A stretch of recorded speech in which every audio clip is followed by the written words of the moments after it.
Assalamu alaikum, Quran Weekly. I wanted to share with you an ayah and some insights from this ayah that belongs to Surah Al-Isra, the 17th surah. This is the 32nd ayah. وَلَا تَقْرَبُوا الزِّنَا إِنَّهُ كَانَ فَاحِشَةً وَسَاءَ سَبِيلًا. This belongs to a passage in the Quran that are kind of the equivalent of the 10 commandments that you probably heard the famous phrase. Some Sahaba call them the equivalent of what the essential teachings that were given to Musa alayhi salam. Interestingly, they belong to a surah that's also called Bani Israel, the sons of Israel. Anyhow, this particular ayah, Allah says, don't even go near fornication, adultery, az-zina. Don't even go near it. He doesn't say la tazinu, don't do adultery, don't commit adultery. He says don't go near it. In other words, there's the act itself, and then there is a series of smaller acts that lead to it. It's got a perimeter around it, and you can't even go close to it. One has to understand the language of the Quran and the sensitivity in which it deals with this subject to appreciate the wisdom of Allah Azza wa Jal and how He's counseling us in dealing with this problem. Allah Azza wa Jal is telling us there are certain things that in and of themselves are not haram. You're not going to be able to pinpoint it and say it is wrong. But when you get involved in it, you're going to get sucked into a gravitational field, and it'll pull you in slowly and surely, little by little by little, and eventually it'll get you. Eventually it'll come at you. You know, one of the things we learn about shaitan that is remarkable to me is that he's extremely patient. He won't get you one shot. He'll come at you and he will put a little bit and a little bit and a little bit and a little bit until he destroys your character. He won't come and make you do the wrong thing right away. You know? Even in the story of Adam alayhi salam and Hawa, inshallah one day we'll do that story and some of the wisdoms from that story in the Quran. The way he approached them in Surah Al-A'raf is really interesting. He was relentless. It wasn't just one time. Like we assume that he just came and said, hey, tree, doesn't it look good? And he was gone. No. He was extremely relentless. And he kept at it and he kept at it and he kept at it and he built this idea in them until they would think it's their idea. You know? And when people start listening to shaitan, this is the same surah, Allah Azza wa Jalla says, Inna ibadi laysa laka alayhim sultan. My slaves, you're not going to have any authority over them. In other words, people who really submit to Allah, He will not have authority over them. But others, الشَّيْطَانُ يَعِدُكُمُ الْفَقْرَ وَيَأْمُرُكُمْ بِالْفَحْشَاءِ Surah Al-Baqarah. He will command you to do shamelessness. In other words, when you listen to him a little bit, you've granted him a little bit of power. When you listen to him a little more, you've granted him a little more power. And if you keep on listening to him, he gets to the point where he can command you. You will find yourself, I can't even help myself, Brother Nouman. I can't even help myself. I don't even know. I don't know how to turn the computer off. I don't know what makes me do that every night. I don't know what makes me do this or that. I don't know what makes me go there. Go into that chat session, you know. Go and log into that, horrific website. Go watch that filth. Why do I end up doing that? Why can't I lower my eyes when I'm in an elevator? When I'm walking down the street? I can't even help myself. I don't know what to do. That's when you know shaitan's got a pretty good hold on you. He's got a pretty solid hold on you. And you've been sucked into a really, a vicious cycle. It's just getting worse and worse and worse and worse and worse. And you're not addressing it, and it's making the problem worse.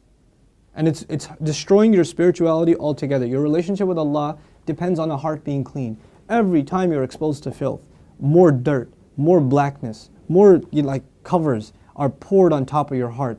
And it keeps on pouring and it keeps on pouring and it keeps on pouring to the point where you're listening to the word of Allah and you can't get yourself to even shed a single tear. It won't come because your heart has been made so hard because of all the exposure to filth, all the sin that your eyes are taking in all the time. And you don't even care anymore. You know, a good heart, when it sees something inappropriate that doesn't coincide with the commandments of Allah, it is disturbed. It's not attracted, it's disturbed. It says, no, that's wrong. Immediately the conscience kicks in, the alarm goes off. But when you're at the point, when you're by yourself and you feel no guilt doing it, you just don't feel anything.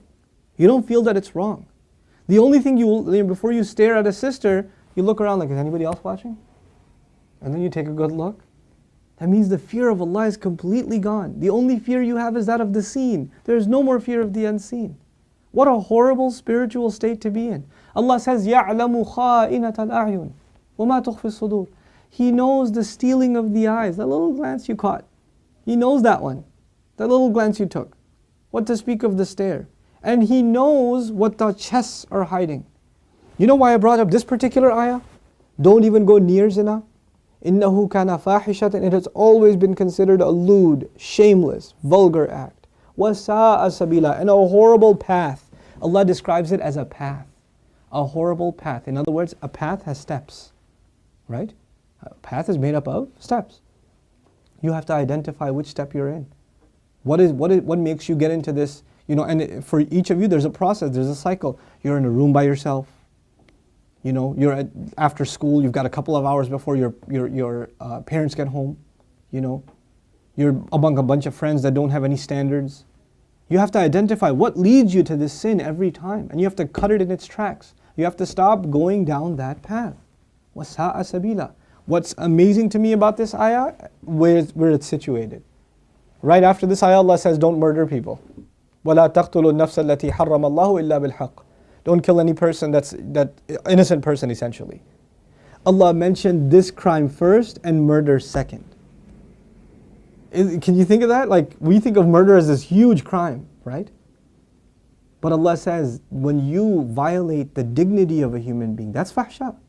Looking at a human being in that way is violating your own and their dignity. And when we kill a person, we have violated their physical, their right to life. So there's the spiritual murder, fahsha, and there's the physical murder, qatl. There's two kinds of murder here. So Allah mentions the spiritual murder first. Our standards have gone so low. A movie comes out, you see a couple of trailers, you tell yourself, there's just one bad scene in it, it's okay. It's PG-13, it's not R. What used to be R 10 years ago is now PG-13. What used to be PG-13 is now PG. They put filthy scenes in everything now. And we don't even care about the spiritual price we're paying. It's affecting our prayer, it's affecting our dua, it's affecting our character, it's affecting our family life. It is. And we don't care. We just think, hey, that's life, bro, come on, live in the times. It's alright. That's just what it is now. What can you do? So many of you don't care what kinds of pictures you put up of yourselves on your Facebook pages. I stopped going on Facebook for a reason. I don't say that Facebook is haram or whatever, but for me personally, I couldn't do it anymore. I just couldn't do it. I stay in, we'll put something up on our bayina thing, like an announcement or this or that. But for socializing, just the things I saw were so disappointing. Like, how can you do that? You're Muslims. How can you post pictures like that? Have dignity for yourself. Have dignity for your family. Guard your gaze. Start with your eyes. The zina of the eyes, and everything else goes from there. Everything else goes from there. Inshallah ta'ala, I want to talk to you about this subject at length and do little small snippets and maybe portions from the Quran that deal with this subject. But the last thing I'll tell you today, inshallah ta'ala at least, is something about the word fahisha, which I'm translating as shamelessness or lewdness or vulgarity. The Arabic language has roots that are close to each other. Wahish and fahish. Wahish actually means wild animal. Fahish means someone who acts like a wild animal. Shamelessness is described as behavior close to animal behavior. Allah has dignified us as human beings. The punishment of Adam alayhi salam was his clothes were removed. Our mothers and our fathers' clothes were removed. That was a punishment from Allah. And immediately they recognized that they need to cover themselves. They didn't learn to cover themselves from a society. It wasn't society that taught them to be shameless. Nowadays your anthropology professor will tell you, it's society that makes us dress in clothes. It's a sociological thing. We learn to dress and cover ourselves over history, but naturally we're just supposed to be the way we are, like all other animals. Adam alayhi salam didn't learn anything from any society. He was given a consciousness, and the moment his clothes were removed, he's trying to cover himself. Our mother's trying to cover herself. We are supposed to be a people that guard ourselves with covering, and we dignify others by not looking at them. Even if they don't have dignity for themselves, we should have dignity for them and not look. Because they are in the end a creation of Allah. Even if they're a disappointing creation of Allah, they are a creation of Allah. And we have more respect for ourselves and for humanity in general to not look at it as animals look at other animals. May Allah Azza wa Jal make us spiritually healthy and alleviate us from this growing and ever increasing spiritual problem, and that is of not being able to lower our eyes. And may Allah not allow us to be in company and in situations and involved in activities that lead us more and more towards this horrible, horrible path. May Allah Azza wa Jal clean our way or ease our way to a purer and healthier spiritual life. Barakallahu li wa lakum. Wassalamu alaikum, Quran Weekly. Assalamu alaikum, Quran Weekly. The Prophet ﷺ told us, "Ad-dallu ala al-khayr kafa'ilihi." The one who points to something good gets the same reward as the one who did the good itself. Do me a favor and do all of yourselves a favor and share in the goodness if you benefited from these talks and these videos. Make it a point to share them with friends and family and get the word out. This is such an awesome project. I really, really appreciate the effort Quran Weekly folks have made. And I pray that Allah blesses them even more and brings even more and more good from them. These kinds of efforts, Allah tells us whoever doesn't thank the people hasn't thanked Allah. The hadith of the Prophet ﷺ teaches us that. So we should do that. We should appreciate the effort that's being made here. And the best way to appreciate their effort is to help them get more reward and get yourself more reward at the same time by spreading the word, inshallah ta'ala. Thank you again. Wassalamu alaikum.